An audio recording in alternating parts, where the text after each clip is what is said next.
Padre Celestial, te damos gracias por el maravilloso privilegio que nos concedes de venir a este lugar para estudiar tu palabra.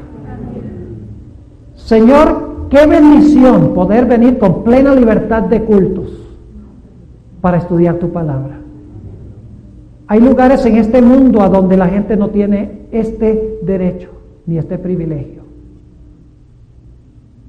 Hemos recibido tantas bendiciones de tus manos.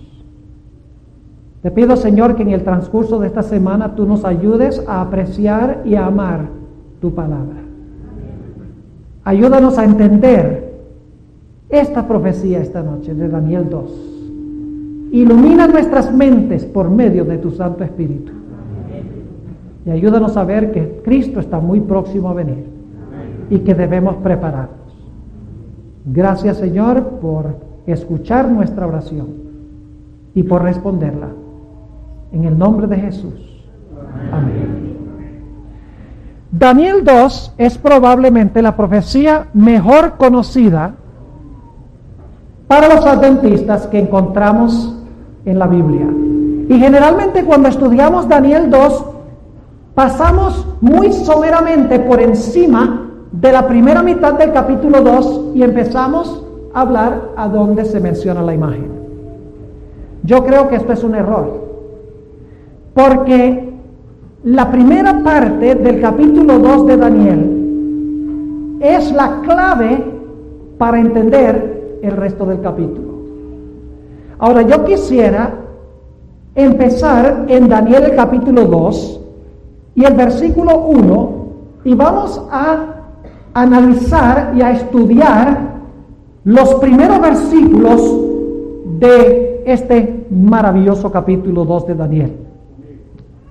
Dice aquí en Daniel el capítulo 2 y el versículo 1: y en el segundo año del reinado de Nabucodonosor, soñó Nabucodonosor sueños y perturbóse su espíritu y su sueño se huyó de él. Ahora, inmediatamente nos preguntamos, ¿por qué le dio Dios a Nabucodonosor este sueño? ¿Por qué? Tiene que haber existido una razón. Noten lo que dice el versículo 29. Tiene la explicación de por qué Dios le dio el sueño a Nabucodonosor. Dice allí: tú, oh rey, en tu cama subieron tus ¿qué? Tus pensamientos por saber lo que había de ser en lo porvenir. ¿Qué estaba pensando Nabucodonosor cuando se durmió? Lo que iba a ser, ¿qué cosa? El porvenir de su reino. Yo pregunto, ¿es capaz Dios de leer la mente humana? Aquí tenemos una clara evidencia bíblica de que Dios puede leer la mente. Porque dice que cuando Nabucodonosor se acostó, estaba pensando del futuro de su reino, y por lo tanto Dios le da un sueño para contestar sus pensamientos. Dios es capaz de leer la mente humana. Satanás no, lo vamos a ver en unos momentos. Ahora es interesante, Dios le da a Nabucodonosor este sueño. Y luego cuando Nabucodonosor se despierta, Dios le dice a Nabucodonosor: olvida el sueño. Eso está medio raro. Imagínense, Dios le da el sueño y luego cuando se despierta Dios le dice: olvida el sueño. ¿Por qué obraría Dios de esa forma? Les voy a explicar. Es porque Dios sabía que inmediatamente el rey iba a llamar a los magos, astrólogos y adivinos. Y Dios quería desenmascarar a estos hombres. Si Nabucodonosor hubiera recordado el sueño, ellos hubieran dado una interpretación mentirosa. Así que Dios sencillamente le dio el sueño a Nabucodonosor porque sabía que estaba pensando Nabucodonosor. Luego cuando Nabucodonosor se despertó, Dios le dijo: olvida el sueño. E inmediatamente, como Dios sabía que iba a suceder, Nabucodonosor mandó a llamar a los magos, los astrólogos, los adivinos, para mostrarle el sueño y la interpretación del sueño. Ahora los magos La misma palabra hebrea se usa para hablar de los magos que obraron en los días de Moisés, ¿recuerdan? Cuando tiraron sus varas y también hicieron milagros, son los magos. Los astrólogos en la Biblia son los que creen que pueden leer el destino en las estrellas.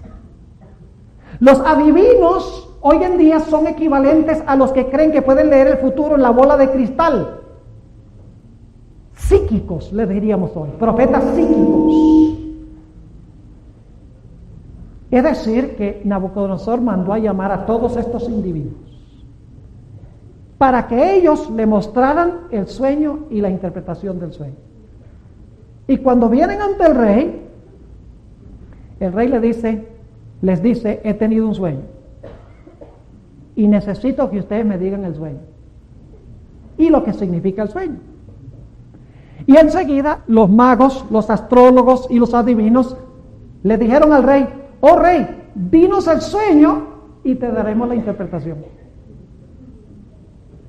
Y Nabucodonosor dijo, no, es que ustedes no entienden lo que yo estoy diciendo. Yo no quiero solamente que ustedes me den la interpretación, yo quiero que ustedes me digan el sueño. Ahora yo les pregunto, ¿ustedes creen que el diablo estaba muriéndose por saber el sueño? Claro que sí. ¿Le hubiera gustado al diablo revelarle a los magos, astrólogos y adivinos el sueño? Claro que sí. Porque entonces la gente hubiera creído, ¿qué cosa? Que los magos, astrólogos y adivinos estaban en comunión con Dios. Pero ellos le dijeron al rey, nosotros no podemos decirte ni el sueño y mucho menos lo que significa el sueño tampoco, si no sabemos cuál es el sueño. ¿Qué está haciendo Dios aquí? Está desenmascarando la falsa religión de Babilonia. Y está demostrando que Satanás no puede leer la mente, porque si Satanás hubiera podido leer la mente, hubiera leído el sueño que tuvo Nabucodonosor. En esta historia, el que está en control de todo desde el principio es ¿quién? Dios. Dios sabe lo que el rey está pensando y por lo tanto le da un sueño. Luego le dice, olvida el sueño, porque sabe que van a llamar a los magos, astrólogos y adivinos. Y sabe que ellos no van a poder leer la mente. Y se va a desenmascarar la falsa religión de Babilonia. Y ¿saben algo, queridos hermanos? El mundo no ha cambiado mucho. Porque hoy en día la gente también creen que puede conseguir el destino en la señal del horóscopo. Yo lo llamo el horrorscopo, porque es horroroso. Es la misma astrología de los tiempos de Daniel, solo moderna. La idea de que uno puede leer el destino en las estrellas. Yo no sé si ustedes reciben aquí Univisión. ¿Reciben algunos programas de Univisión? Sí. ¿Han visto a ese hombre, Walter Mercado? ¿A quién no ha visto a Walter Mercado? Hombre excéntrico, que es difícil saber si es un hombre o es una mujer. La primera vez que yo lo vi, pensaba que era una mujer. Y veo que algunos están diciendo, sí, nosotros también. Y siempre le dice a la gente que Dios nos dé paz y mucho amor. Y cree que puede leer el destino en las estrellas. El mundo no ha cambiado mucho. Pero escuchen bien, si la astrología y la bola de cristal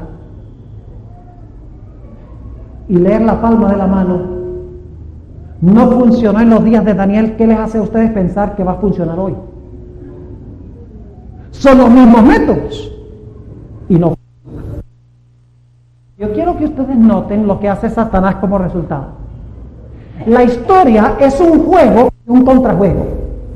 La sierva de Dios, el Espíritu Profético nos dice que la historia es un juego y contrajuego. En un lado juega Satanás y en el otro lado juega Dios. Y los eventos históricos son la tabla del juego. Así dice la sierva del Señor. Ahora fíjense lo que hace Satanás. Satanás dice, tú me desenmascaraste a mi gente. Le dice Dios, tú me desenmascaraste a mis magos, astrólogos y adivinos. Dice, ahora yo voy a mandar a matar a todos. ¿Y quién estaba entre todos? Daniel y sus 3 amigos. Satanás dice, tú me desenmascaraste a mi gente. Está bien, ahora los mando a matar a todos, incluyendo a tu querido Daniel y sus 3 amigos.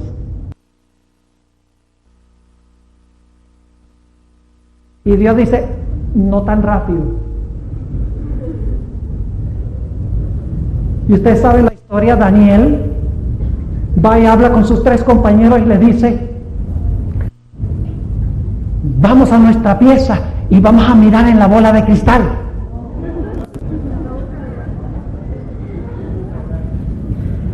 Dice, mire, vamos a ir a ver la tabla del horóscopo.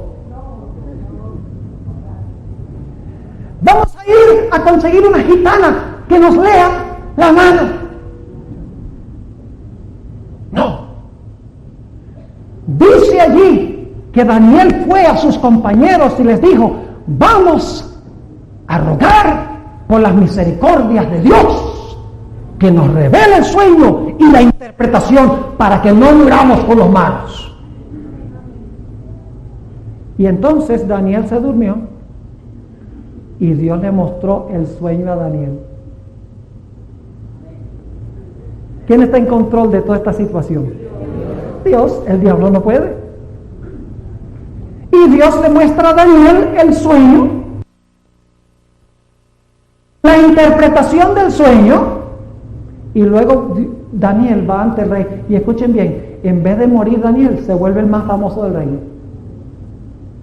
¿Ven cómo Dios está sobreponiéndose a lo que está tratando de hacer Satanás?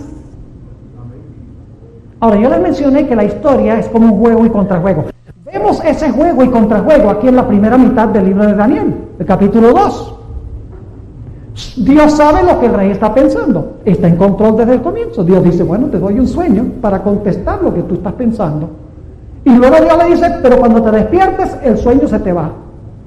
Dios sabe que va a llamar a los magos, astrólogos y adivinos. Dios sabe que ellos no van a poder leer la mente del rey, no van a poder decir cuál es el sueño y su interpretación. Dios sabe que Satanás va a tratar de matar a los magos y a Daniel, y que cuando fueran a buscar a Daniel, de repente Daniel iba a ir ante el rey e iba a decir, yo sí puedo decirle al rey el sueño y lo que significa el sueño. ¿Quién está en control en toda esta situación? Dios. Es como un juego y contrajuego, les mencioné yo. ¿Cuántos aquí juegan ajedrez? ¿Cuántos han jugado ajedrez alguna vez? Levanten la mano. Oye, ustedes son unos sabios. Yo ni sé jugar ese juego. Yo he visto jugar y me confunde. Porque para mí la clase de juego que yo sé jugar es cuando se mueve la ficha para adelante. Derecha. Damas chinas. Parqués. La ficha para adelante. Pero ese ajedrez uno puede moverlo así, adelante y para el lado. Y ahí se complica con la mente lineal que yo tengo, que no puedo ver ni a diestra ni a siniestra, me confundo. Ahora, yo quiero que ustedes se imaginen que la historia es un juego de ajedrez. La tabla del ajedrez es la historia y las fichas son los eventos históricos. ¿Están conmigo? La tabla es la historia y las fichas son los movimientos históricos. En un lado de la mesa está sentado Dios y en el otro lado de la mesa está sentado Satanás. Y Dios le dice a Satanás, juega. Y Satanás juega. Entonces Dios le dice, ahora me toca a mí. Y entonces Dios juega y el diablo dice, yo no sabía que iba a jugar así. Si yo hubiera sabido que él iba a hacer ese evento histórico, yo hubiera jugado distinto. Pero luego el diablo se la rebusca para darle vueltas y tratar de contrariar a Dios. Y entonces Dios se sienta ahí en el lado de él y está sonriéndose diciendo, qué divertido este juego. Y estoy dramatizando, obviamente. Entonces luego Dios juega. Y el diablo dice, ve, me tienen jaque aquí. ¿Qué voy a hacer yo? Y se la rebusca para escaparse de la jugada de Dios. Ahora déjenme preguntarles algo. ¿Cómo les gustaría a ustedes jugar un juego de ajedrez si ustedes supieran de antemano todas las jugadas que va a ser el contrario? ¿Ah? ¿Cuánta posibilidad habría de que usted perdiera? 0. Porque si usted sabe todas las jugadas que va a hacer el otro, usted puede tomar medidas ¿para qué? Para contrariar esas jugadas. ¿Es así o no es así? Ese es el problema con Satanás. Él está jugando con un jugador que conoce el fin desde el principio. Que ya Dios conoce de antemano todo lo que va a hacer Satanás en el curso histórico. Mientras que Satanás, como no puede leer el futuro, tiene que adivinar. Y el que adivina se mete en problemas. Lo que nos dice Daniel 2 es que Dios conoce el fin desde el principio. Dios está en control de los eventos históricos. Podemos confiar de que el mundo no se está moviendo al azar, de una forma desorganizada, sino que el mundo se está moviendo en armonía con el infinito plan de Dios. Porque la historia de Daniel 2 nos muestra en su primera parte que Dios está en control de cada uno de los eventos históricos. Este versículo en realidad se presenta en otros capítulos de Daniel que estudiaremos más adelante esta semana. Noten el versículo 21 de Daniel 2. Dice: y Él es el que muda los tiempos y las oportunidades. ¿Quién? ¿De quién está hablando esto? De Dios.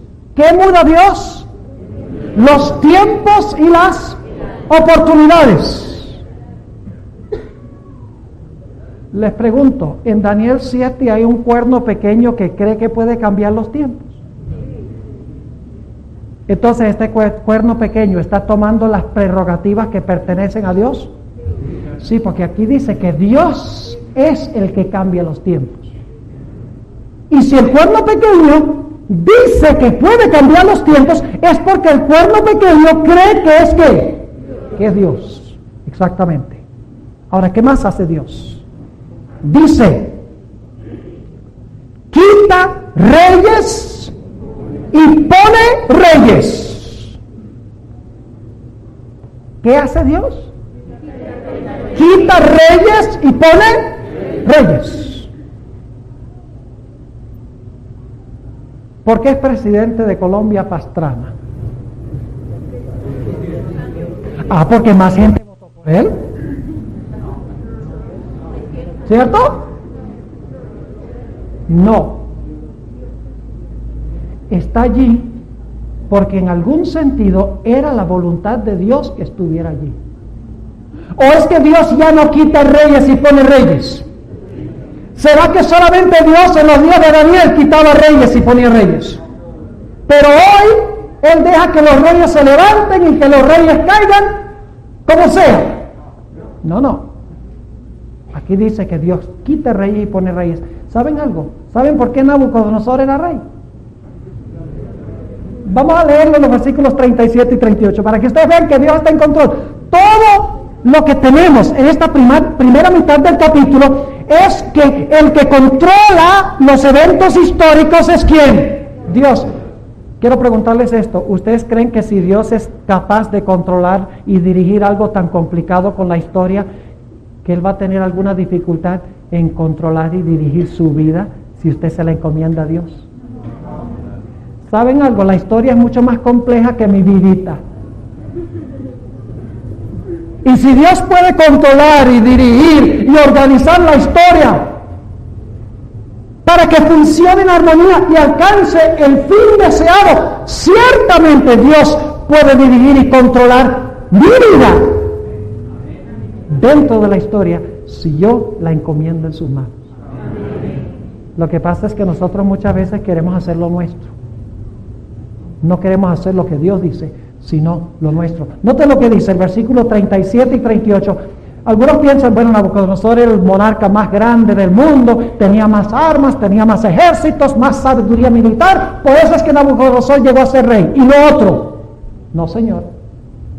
Si ustedes miran la historia nomás, podría parecer así, pero la Biblia explica que no. Noten lo que dice el versículo 37 y 38.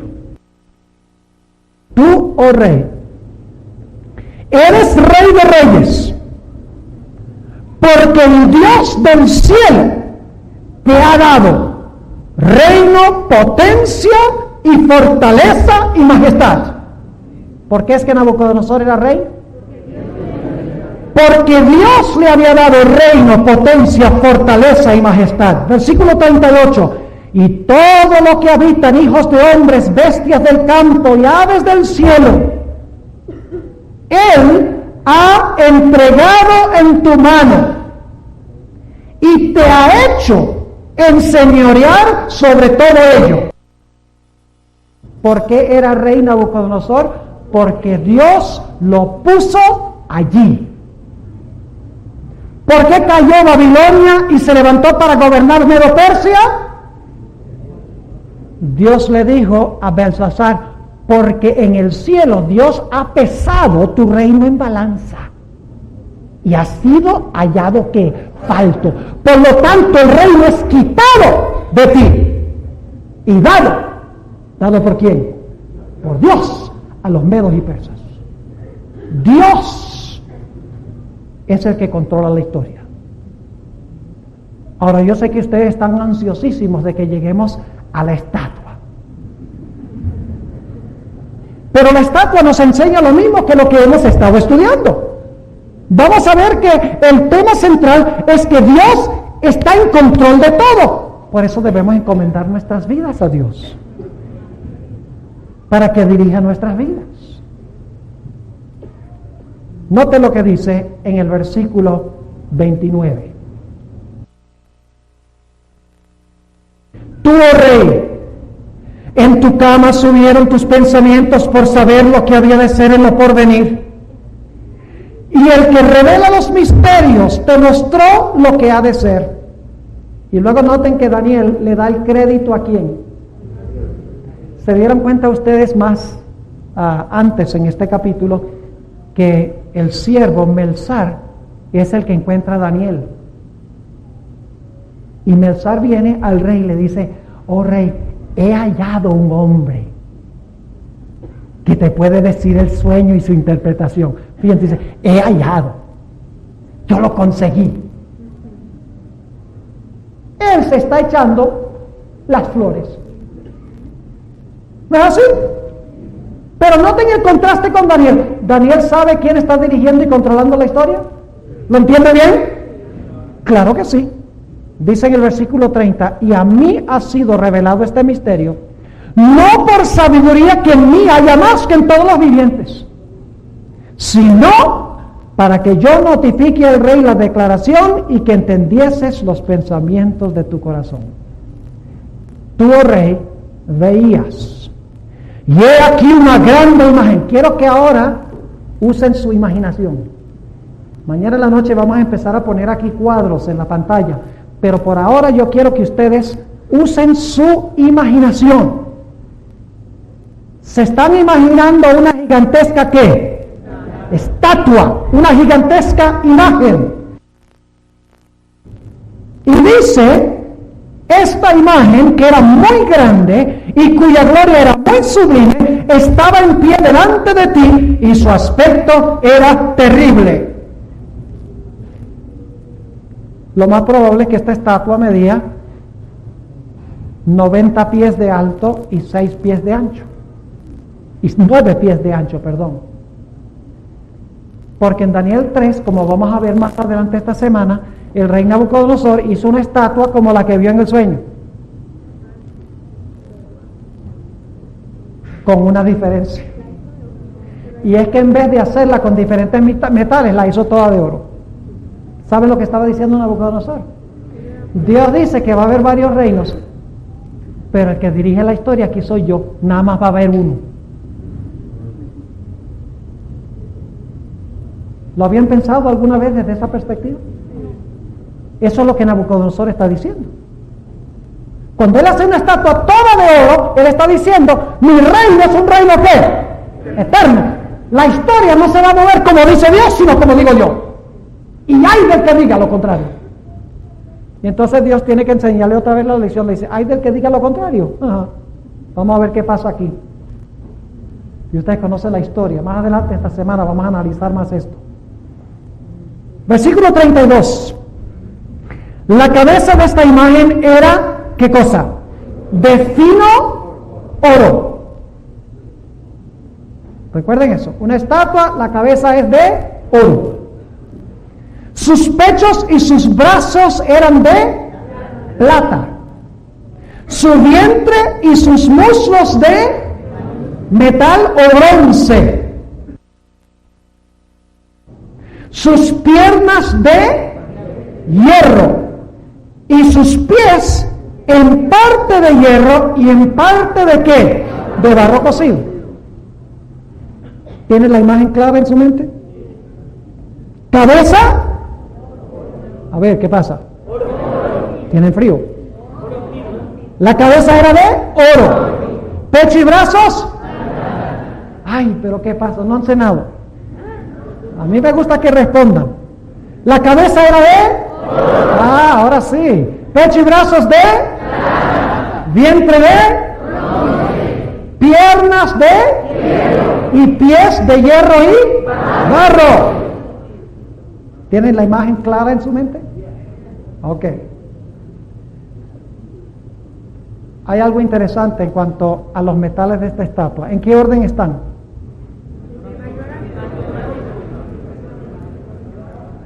El más precioso está arriba y cuando uno llega a los pies ni hierro puro hay. ¿Qué es lo que está diciendo Dios?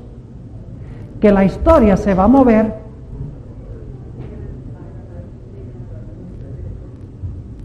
de bien a mal. La historia se va a degenerar.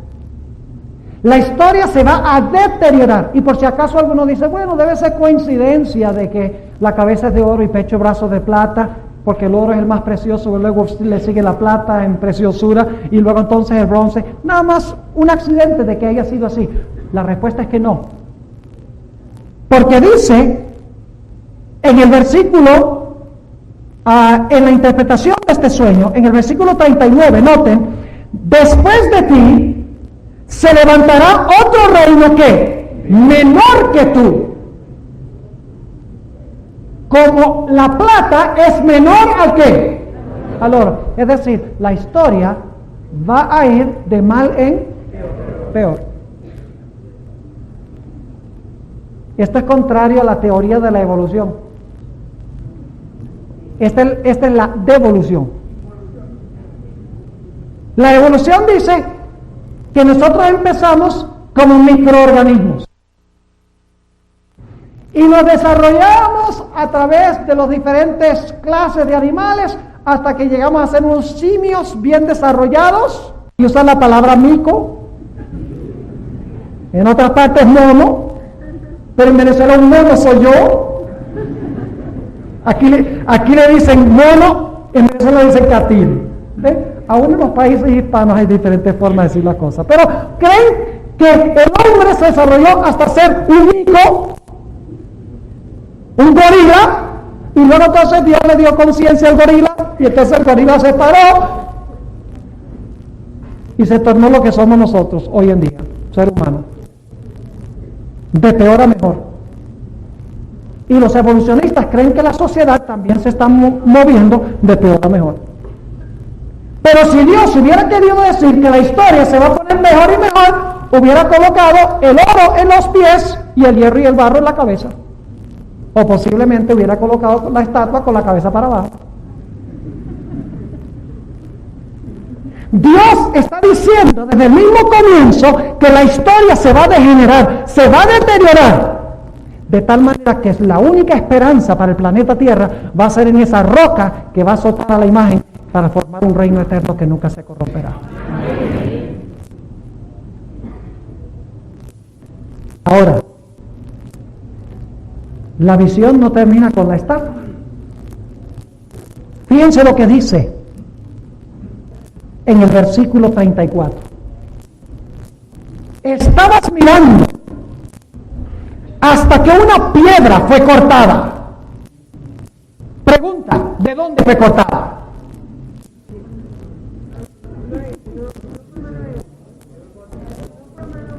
Hay muchas especulaciones. Sí dice, pero más adelante en el capítulo. Vayan conmigo al capítulo 2. Pastor López le dijo que íbamos a aprender cosas nuevas esta noche de Daniel 2. Hay muchas cosas nuevas en Daniel 2. Aunque se ha predicado mucho. Noten lo que dice el versículo 45. Que de la manera que viste que del monte fue cortada una piedra.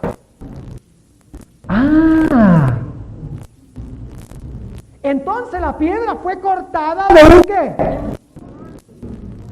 Monte.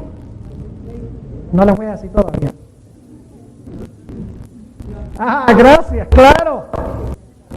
Vamos a dejar que el Nuevo Testamento lo explique. Y más adelante esta semana vamos a ver qué significa eso, de que una roca es cortada, una piedra es cortada del monte Sión.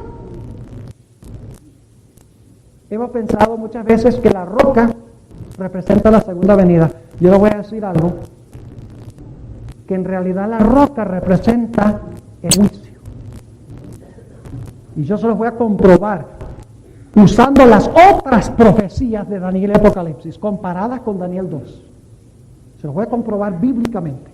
Ahora, la montaña sí es el reino eterno, el reino que establece Cristo. Cuando viene en su segunda venida, la montaña es el reino eterno. Así que volviendo otra vez a Daniel 2, versículo 34, estabas mirando hasta que una piedra fue cortada. ¿De dónde fue cortada? Del monte. Vamos a leer el versículo donde habla de ese monte y esa piedra. Primera de Pedro, antes de terminar ese versículo. Primera de Pedro, capítulo 2 y el versículo 6. Primera de Pedro 2:6. Vamos a ver quién es la piedra, de dónde es cortada la piedra y cómo se llama el monte de donde fue cortada la piedra. Dice en el versículo 6 de Primera de Pedro 2, por lo cual también contiene la escritura. He aquí, pongo, ¿en qué cosa? En Sión. Yo pregunto, ¿Sión era un monte? ¿Era un monte Sión? Algunos están incrédulos. En un momento vamos a leerles un versículo, porque no vamos a tomar nada por sentado aquí. Todo lo vamos a comprobar con la Biblia y con el espíritu de profecía. Dice, he aquí pongo en Sión, ¿qué cosa? La piedra principal del ángulo. Entonces Sión, el monte de Sión tiene una ¿qué? Una piedra incorporada. ¿Y quién es esa piedra? Sigamos leyendo. Escogida, preciosa. Y el que creyere en ella no será confundido. Ella es pues honor a vosotros que creéis. Mas para los desobedientes, la piedra que los edificadores reprobaron, esta fue hecha la cabeza del ángulo, y piedra de tropiezo, y roca de escándalo. ¿De quién están hablando esos versículos? De Cristo Jesús. La piedra que está incorporada en el monte de Sión es Cristo. Ahora, ¿qué significa el hecho de que la roca es cortada del monte de Sión y pega en los pies de la imagen y destruye la imagen? ¿Qué significa eso? Ese es un acto de juicio. Por ahora tienen que aceptarlo por fe. Pero en esta semana les prometo que lo vamos a estudiar tomando otras profecías de Daniel y de Apocalipsis. Ahora, noten el versículo 34 otra vez. Estabas mirando hasta que una piedra fue cortada, y ahora noten la siguiente expresión: no con mano. ¿Qué significa eso? Cortada no con mano. Vamos a Hebreos 9. ¿Ve? La Biblia se explica sola, ¿sí o no? ¿La Biblia se explica sola? Comparando un texto con otro. ¿Recuerdan la lección de escuela sabática que se estudió hace un par de semanas, un par de sábados? La Biblia, su propio intérprete.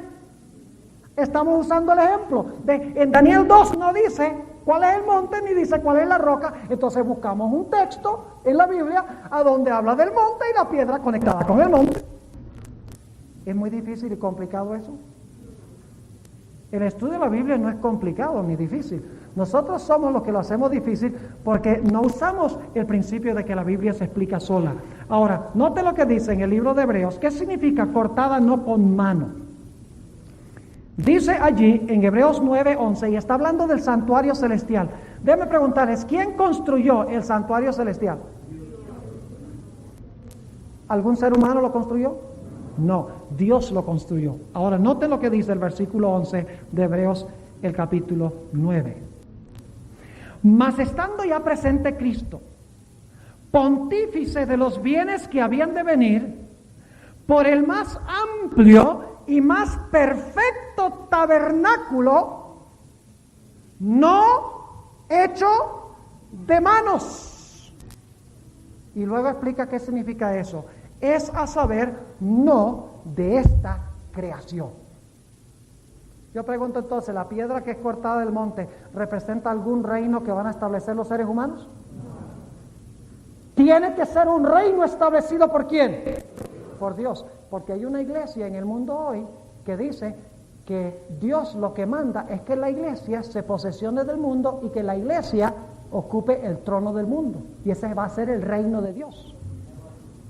Pero ese es un reino establecido por los hombres de la tierra. Aquí dice que la piedra cortada del monte es una piedra cortada no con manos, es decir, no es de esta creación, es un reino establecido ¿por quién? Por Dios, no por el hombre. Ahora volvamos otra vez a Daniel el capítulo 2. Versículo 34. Estabas mirando hasta que una piedra fue cortada no con mano, la cual hirió a la imagen en sus pies de hierro y de barro cocido y los desmenuzó. ¿A dónde pegó la roca? En los pies. Yo pregunto, ¿ven ustedes alguna secuencia en Daniel 2? ¿Alguna secuencia de eventos? Déjenme compartir esto con ustedes, hermanos y hermanas. Lo que voy a decir ahora, vamos a volver a ello durante todo el transcurso de esta semana. La iglesia adventista es la única iglesia del mundo que usa un método de estudiar las profecías que se conoce como historicismo. ¿Qué es el historicismo? Usted dice, usa una palabra teológica muy grande. Déjenme explicarles qué significa la palabra historicismo. Significa que las profecías de Daniel comienzan a cumplirse en el tiempo cuando el profeta escribió. Y luego se continúan cumpliendo en el transcurso histórico sin interrupción hasta que Cristo establezca su reino. Sin paréntesis, sin espacios entre un evento y otro evento. Es decir, la profecía empieza a cumplirse en los días cuando escribe el profeta y se sigue cumpliendo en el curso histórico hasta que Cristo establezca su reino. Yo pregunto, usando ese método, ¿puede usted saber exactamente dónde está en el desarrollo histórico a cada momento? Por ejemplo, durante el tiempo de Medo-Persia, ¿podía la gente saber que Babilonia había caído y que después se iba a levantar otro reino? Lógico que sí. Usando este método, usted puede saber exactamente dónde está en el desarrollo histórico a todo momento. Pero hay cristianos que son preteristas. Significa que creen que todas las profecías de Daniel y Apocalipsis, o por lo menos la gran mayoría de ellas, se cumplieron en el lejano pasado con un individuo llamado Antíoco Epífanes y con Nerón, con los emperadores romanos, y eso se cumplió ya. Por ejemplo, si ustedes leen las Biblias católicas que tienen notas al pie de página, van a encontrar que esa es la interpretación católica, que todo esto del cuerno pequeño, eso fue Antíoco Epífanes, el número 666 es el número de Nerón, todos se lo aplican en el pasado y dicen que nada tiene que ver con el presente o con el futuro. Por el otro lado, muchos grupos protestantes dicen que las profecías en su mayoría se van a cumplir todavía en el futuro. después que la iglesia sea raptada secretamente al cielo. ¿Han oído eso? Así que dicen que la profecía del cuerno pequeño y todo eso, la bestia, eso no se ha cumplido, es futuro, después que la iglesia esté en el cielo. Preteristas y futuristas. Pero los adventistas somos historicistas, decimos no, todas las profecías no se cumplieron en el pasado, ni se van a cumplir en el futuro, se han estado cumpliendo desde los días del profeta hasta el fin. Es como un río. El preterista no ve sino dónde comienza el río. El futurista no ve sino dónde termina el río. Pero el historicista ve dónde comienza el río, lo ve fluir por todo su caudal y luego ve dónde desemboca. Eso es historicismo. ¿Cuándo empieza Daniel 2? ¿Cuándo empieza a cumplirse Daniel 2? ¿Empieza en los días de Daniel? ¿El que está escribiendo? Enseguida cae Babilonia, ¿se levanta Medo-Persia? Enseguida cae Medo-Persia, ¿se levanta Grecia? Enseguida cae Grecia, ¿se levanta Roma? Luego a Roma le salen 10 cuernos. Luego entre los 10 sale el pequeño. Entonces, ¿puede usted saber exactamente dónde está en el desarrollo histórico a cada momento? Claro que sí, con el historicismo sí. Pero si usted dice que eso del cuerno pequeño es futuro, ¿a dónde usted lo ubica? Porque está desconectado de su marco histórico. ¿Cuántos están entendiendo lo que estoy diciendo? Levanten la mano. Gloria a Dios. Hermanos, lo que estamos estudiando aquí es crucial. Pueden decir, bueno, todo esto es tan académico. Hermanos, nosotros tenemos que dar explicaciones de esto. La gente tiene que entender esto. Ustedes cuando terminemos la semana se van a dar cuenta mejor que lo que yo les estoy diciendo es la verdad. Tenemos que conocer estas cosas y no ser sensacionalistas, porque hay gente que todo el tiempo vive con emoción y con sensación y dicen el año 2000 viene el Señor. Por ahí me mandaron una carta donde la ley dominical se va a proclamar el día 5 de mayo de 1999. Y lo que hace es causar una excitación. La gente se emociona, dice, viene, vamos a consagrarnos. Pero cuando pasa la fecha, quedan peor que antes.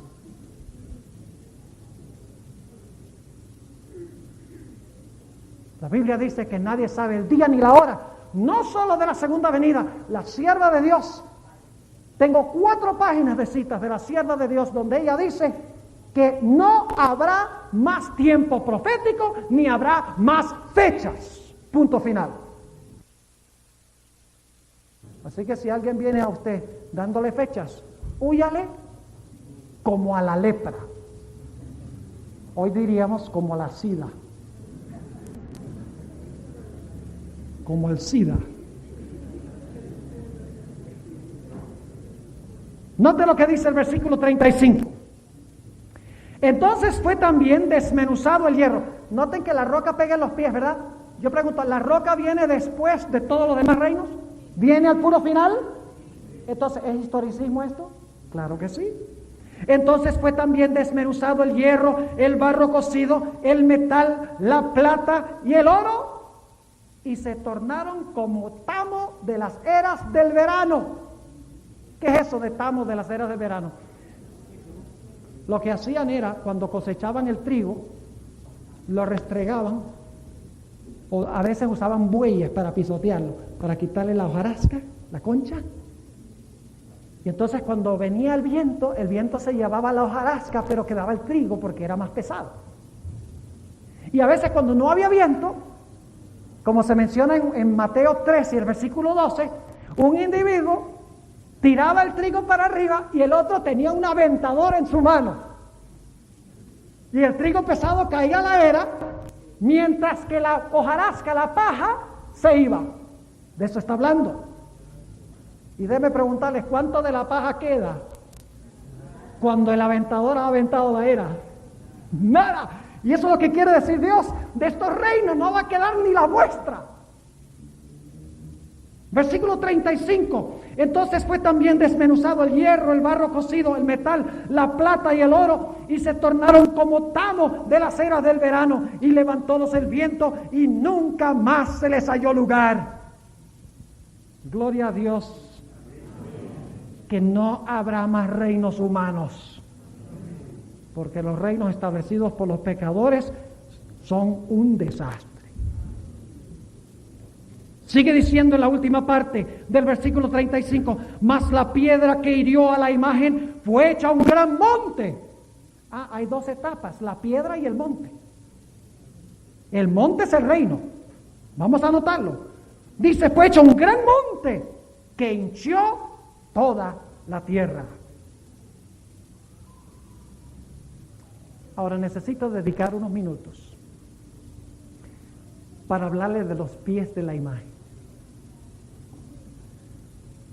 Como adventistas nosotros hemos enseñado que los pies de hierro mezclado con barro representan el hecho de que los 10 reinos europeos durante los 1260 años no se iban a unir, ni tampoco se iban a unir hasta que Cristo venga. Ahora, esa interpretación es correcta, pero hay más que no hemos visto.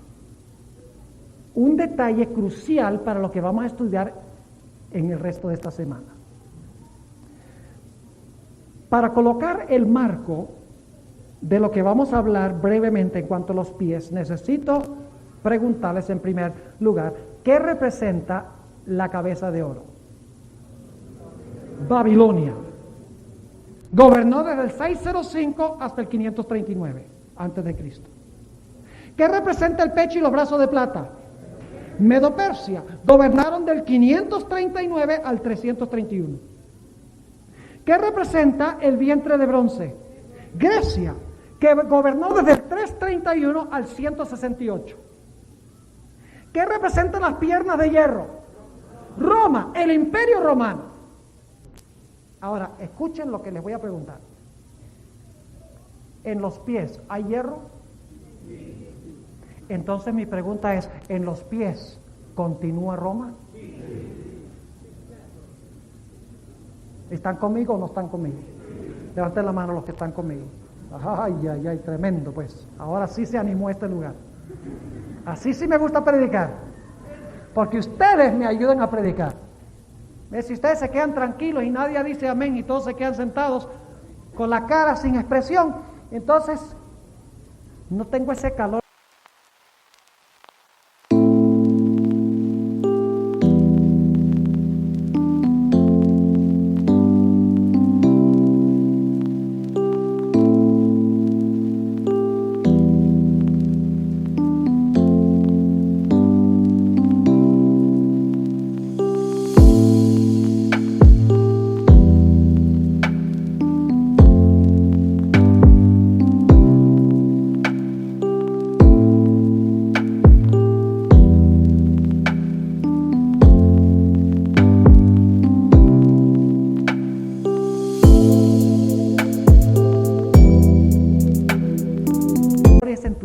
Que ustedes me dan.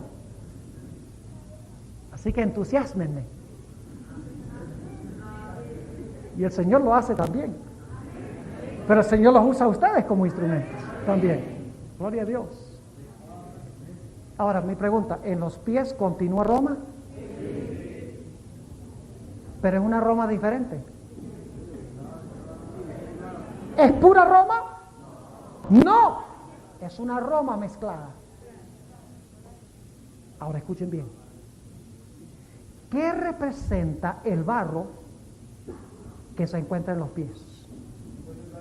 Porque el hierro representa el poder político ¿de qué? De Roma. Eso está claro. Las piernas son de hierro, así que en los pies el hierro quiere decir que Roma continúa como entidad política. Pero ahora se agrega un elemento, el barro.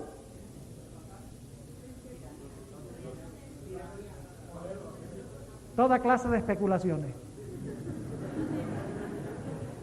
La pregunta es, ¿qué dice la palabra de Dios? Antes de buscar algunos versículos de la Biblia, les quiero preguntar, ¿qué persona en su sano juicio mezclaría agua y aceite? No se mezclan. ¿Qué persona en su sano juicio mezclaría barro con hierro? Son completamente ¿qué? distintos en su composición química. Yo pregunto, si usted mezcla hierro y el barro, ¿eso debilita el hierro? ¿Cómo que no? Claro que debilita el hierro, si usted los mezcla. ¿Debilita también el barro? Claro que sí. Ahora yo pregunto, ¿el hierro es bueno como hierro? ¿Cuántos creen que el hierro es bueno como hierro? ¿El hierro es bueno? Claro que el hierro es bueno. ¿El barro también es bueno? Claro que es bueno.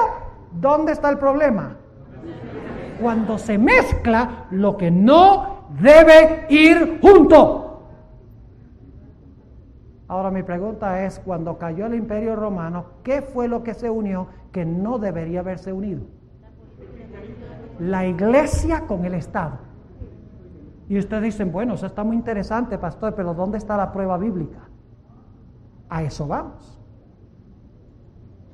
Pero antes de ello, quiero preguntarles, en Daniel 2, ¿tenemos puros símbolos? ¿La cabeza de oro es un símbolo? ¿Pecho y brazo de plata, símbolo? ¿Vientre de bronce, un símbolo? ¿Piernas de hierro, un símbolo? ¿La roca, un símbolo? ¿La montaña, un símbolo? ¿Las eras del verano, símbolo? ¿Viento, símbolo? Entonces, ¿qué debe ser el barro? Un símbolo. La pregunta es, ¿qué simboliza o qué representa el barro? Volvamos a Génesis, el capítulo 2 y el versículo 7. Génesis 2 y el versículo 7, y algunos estarán pensando, pastor, ese texto lo que tiene que ver es con el estado de los muertos. ¿Por qué no lee un versículo que habla del estado de los muertos? Habla del estado de los muertos, pero nos da el fundamento para otra cosa. Nota lo que dice Génesis 2 y el versículo 7. Formó. ¿Qué significa formó? ¿Te forma con qué? Con los dedos, ¿verdad? La palabra hebrea aquí es la palabra yatzar. Es la palabra que se usa, y veremos en unos momentos, para hablar de un alfarero que toma barro para formar una vasija. Fíjense que lo demás Dios lo habló a la existencia. Pero cuando Dios fue a crear al hombre, dijo, no, a este le doy el toque personal. Todo, sea la luz, sea el firmamento, sea la expansión, sea el sol, la luna y las estrellas, sean las aves, sean los peces. Formó pues Jehová Dios al hombre. Nosotros somos el producto de las manos de Dios. Gloria a Dios. Fuimos hechos a imagen de Dios. Ahora, ¿de qué formó Dios al hombre? Se formó pues Jehová Dios al hombre ¿del qué? ¿Cuántos de ustedes han tratado alguna vez de formar algo de polvo? No, yo no dije barro, yo dije polvo. ¿Cuántos de ustedes pueden formar un muñeco con polvo? No lo pueden, se desmenuza. Lo que está diciendo Génesis 2:7 es que Dios usó polvo mojado. Y ustedes dicen, ¿cómo sabemos eso? Vamos a Isaías 64:8. ¿Qué estamos haciendo? No solamente quiero que estudiemos esta profecía, sino que aprendamos cómo estudiar. Noten lo que dice. ¿Están cansados? Ay, si están cansados, porque eso fue muy débil. Eso fue muy débil. ¿Terminamos mañana? Bueno, ok. Poco mejor. ¿Qué dije yo? ¿Isaías qué? Muy bien, 64:8. Tienen las pilas puestas. Y no voy a mencionar nombres porque no quiero darle propaganda a nadie. Dice en Isaías 64:8: ahora pues, Jehová, tú eres nuestro Padre. Nosotros, lodo dice aquí, en algunas versiones dice, ¿qué cosa? Barro. Y tú el que nos formaste. Entonces el polvo que usó Dios era polvo mojado. Eso es importante, no lo olviden. Polvo mojado, barro. ¿Barro de qué? No la clase de barro que hay afuera ahora por la lluvia. Este es un barro especial. Es barro de...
alfarero.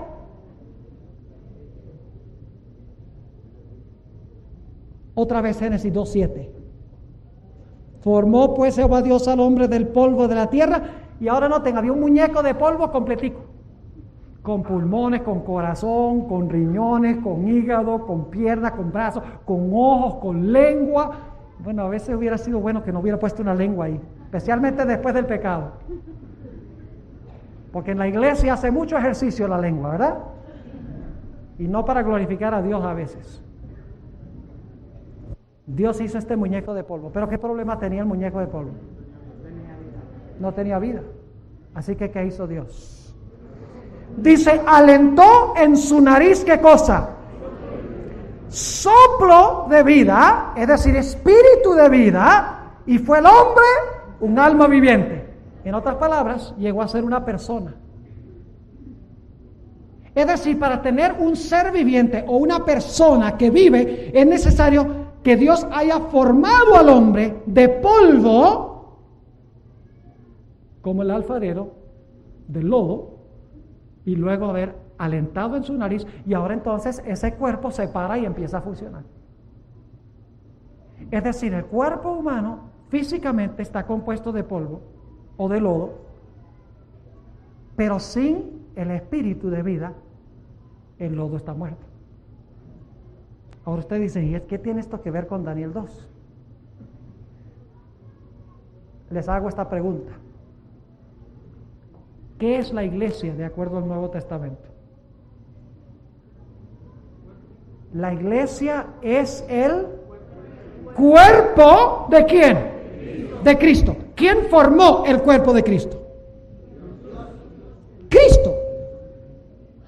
Entonces espiritualmente también hay un ¿qué? Un cuerpo. Se llama la iglesia. Pero ¿qué pasó antes del día del Pentecostés con la iglesia? ¿Tenía todas las partes? Habían 120 reunidos, los discípulos, etcétera, ¿cierto? ¿Qué le faltaba a ese cuerpo? Le faltaba el espíritu de vida. ¿Y qué pasó con cuando el cuerpo de Cristo, la iglesia, fue infundido con el espíritu de vida? Ahora la iglesia ¿qué? Se paró y se tornó una iglesia, un cuerpo ¿qué? Viviente. Es decir, espiritualmente, el lodo, el cuerpo de lodo, infundido por el Espíritu Santo, representa el cuerpo espiritual de Cristo, infundido por el Espíritu Santo. Ahora algunos todavía estarán pensando, bueno, ¿será? Vamos al pasaje crucial para entender esto. Jeremías, el capítulo 18. Ustedes estarán diciendo, bueno, pero ¿será que Dios usa lodo de alfarero para representar a su pueblo? La respuesta es que sí. Note lo que dice Jeremías, el capítulo 18 y el versículo 1 al 6. Jeremías 18, 1 al 6. Y fíjense la terminología. Dice, la palabra que fue a Jeremías de Jehová diciendo, levántate y vete a casa ¿de quién? Del alfarero. Y allí te haré oír mis palabras. ¿A dónde manda Dios a Jeremías? ¿A la casa de qué? Del alfarero. Versículo 3. Y descendí a casa del alfarero, y he aquí que él hacía obra sobre la rueda, y el vaso que él hacía de barro se quebró en la mano del alfarero. ¿Saben qué representa eso? El hecho de que el vaso, vamos a encontrar, era el pueblo de Israel. En un momento lo vamos a leer. El vaso de barro era la iglesia de Dios del Antiguo Testamento, su pueblo, el pueblo de Israel. El hecho de quebrarse el vaso representa el cautiverio babilónico, cuando fueron llevados cautivos a Babilonia. Así que dice aquí, nuevamente, en el versículo 4, y el vaso que él hacía de barro se quebró en la mano del alfarero. ¿Y qué hizo él? Y tornó e hizo otro vaso. Pregunto, después del cautiverio babilónico, ¿sacó Dios a su pueblo de Babilonia y lo restauró en su tierra con su templo, sí o no? Claro que sí, lo hizo de nuevo.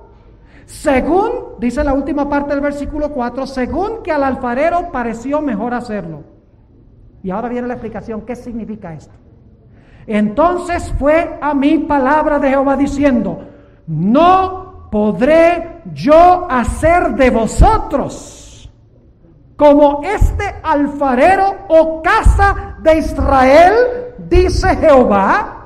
He aquí que como el barro en la mano del alfarero, así sois vosotros en mi mano, oh casa de Israel. ¿Qué representa el barro? La casa de Israel, que es el cuerpo de Cristo en el Antiguo Testamento. Y dicho sea de paso, ¿saben ustedes, conocen ese pasaje en Ezequiel 37 del Valle de los Huesos Secos? Eso representa al pueblo de Israel en el cautiverio. Fueron llevados cautivos, fue destruido su templo, su ciudad, los muros.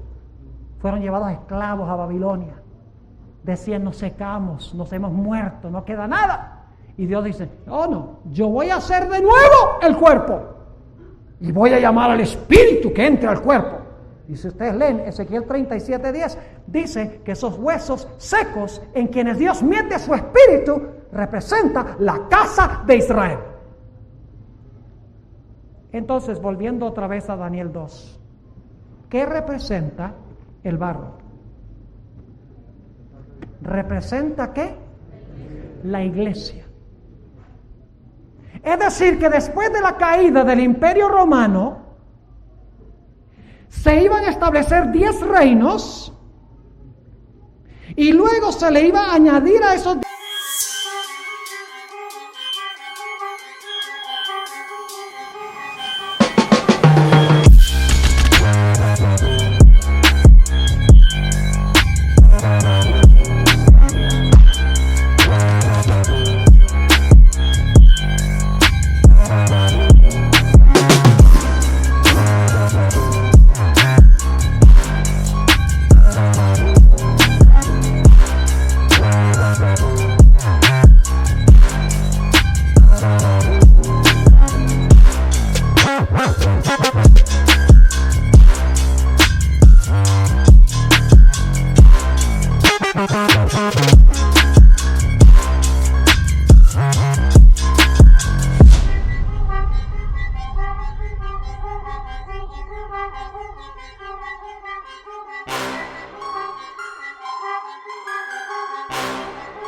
reinos, ¿qué cosa? ¿Quién iba a gobernar sobre lo que antes era Roma? La iglesia. Es decir, iba a haber una unión de la iglesia ¿con qué?